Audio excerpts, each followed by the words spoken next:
If you repeatedly hit six figures on your launches but don't know how to grow them without simply spending a fortune on meta ads, listen up, because yes, growing your audience will help, but there's a lot more to it than that if you want to sustainably bring in seven figures and continue to grow your business. Here are 5 not so obvious things that you should focus on to get your launches to that next level. All things I've helped my clients with to get them to their biggest launch yet.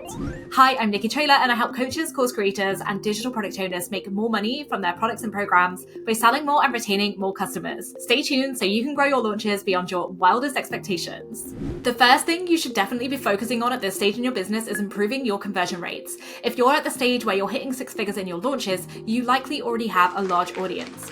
Yes, you can keep growing your audience, and you definitely should, but increasing your conversion rates is another easy way to increase sales in your launches. Say you have an audience of 20,000 and you increase your conversion rate by even 0.5%, that's an extra 100 sales. What would an extra 100 sales do to your revenue numbers? If your offer is $1,000, that's an extra 100K right there. To do this, you need to dive deep into the data and monitor your KPIs from each and every launch. Then you can find ways to grow them. Look at all of your stats from your email open rates, your webinar sign-up rates, your return on ad spend if you're using paid traffic, sales page conversion rates, and everything in between. Compare them to your usual benchmarks and industry benchmarks to see where you're smashing it and where you could improve. By doing this, you can pinpoint any holes in your funnel where people may be dropping off. For example, if you can increase your open rate on your cart close email by 10%, that could be another 2,000 people who see your sales message. If you can increase the click-through rate to your sales page by 1%, that could be another 200 people on your sales page.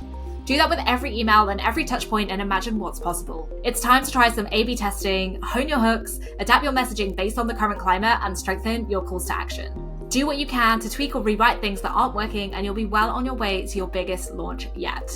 The next thing that you should be focused on is growing awareness of your offer. Think of all the people you know who have 7-figure launches. Chances are you know their offers by name. Things like Marie Forleo's B-School, Amy Porterfield's Digital Course Academy, Lisa Johnson's One-to-Many, Rachel Rogers' The Club, or Denise Duffield Thomas' Money Bootcamp. This is not an accident. Even when their cart is closed, you'll hear these programs mentioned all the time, both by the creators and by students of their programs. Think of your signature offer as a brand of its own. The goal is to have as many of your ideal clients know it by name and talk about it in rooms you're not even in. It's almost impossible to grow your launches to 7 figures if you have to do all the marketing and create visibility all by yourself. Having raving fans talking about your work really helps, and even people who haven't taken your courses, if it's easy to refer you, people will. For example, I can think of hundreds of occasions where I've been scrolling Facebook and have seen people asking for recommendations of the best places to learn a specific skill. And there are usually hundreds of responses from people sharing their experience in a course or saying things like, "I've not done it myself, but I've heard good things about X." Or, "I follow so-and-so on social media and she seems to know her shit." The more people you have doing that for your offers, the easier it is to grow. Referrals go a long way. So talk about your offers constantly, even when the doors are closed. Get people hooked on the outcome so that when they need what you're selling, you're the first person that springs to mind. If you want more tips on growing your launches, don't forget to hit the subscribe button for weekly strategies that you can swipe and implement. The next thing you need to focus on is building community and not just an audience. More than ever, people need to be bought into you and your methodologies. Extra personal attention you can give to people will go a long, long way. By focusing on community and rallying your people, you'll build a brand based off of relationships, which is the top currency in the 2024 economy. Where people are taking longer than ever to make buying decisions, having a strong relationship with your audience will set you apart from the competition. There are many ways you can do this, and not all of them are scalable, but trust me, they will help you build success for your future launches and also make running your business a lot more enjoyable. Because I don't know about you, but shouting into the void when you're marketing isn't exactly fun. It feels like you're a stand-up comedian and the audience is just not laughing back with you. While putting out a post or sending an email and receiving a ton of support back and insightful comments from your engaged community feels amazing. It's like a circle of energy. You give energy to your audience by activating something in them, and they energize you in return by engaging with you and your content. One of the most effective ways to do this is focus on your superfans and your most engaged audience. These people are way more likely to hype you up, tell you their honest feedback, and talk about you to their friends or shout you out in other communities when people need your offer. You need these people to be behind you. So how can you put this into practice? The first way I'd introduce this is more scalable, by implementing a nurture strategy with your marketing. Wherever you grow your audience, you need to have the right content and interactions with your brand lined up to continue to nurture and build that relationship with your audience, even if you're not there live doing it with them in person or via a live video, for example. You can use email, you can use YouTube, a podcast, regular video content, whatever you like for this, and wherever you show up best. But there should be some strategy behind it.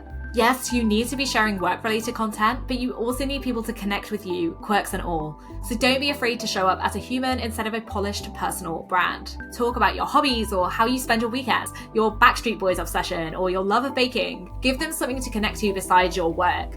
That gives your superfans a reason to feel they know you on a deeper level and that you're bringing them into your world. Broadcast channels on Instagram, Facebook groups, or other online communities can be awesome for this. Now, because of the size audience you need to generate 7 figures from a launch, you do need to have one tactic to do this at scale. But I also recommend having an unsustainable, unscalable method if you have some capacity to do this. Voice note your biggest fans, ask them questions, reply to their emails when they reply to your newsletters. You probably can't do this every day for hundreds of people, but even if you can do 1 per day or 3 per week, those people will feel so taken care of and feel way more connected to you and your work. I hope it goes without saying, but make these interactions genuine. The goal here is not sales, the goal should be getting to know your audience. The next thing you can do to grow your launches is outsource more strategically. You don't need a full-time or even particularly large team. If you outsource all the pieces where you've become a bottleneck to experts, where you can get a direct ROI, you're well on your way to increasing launch revenue.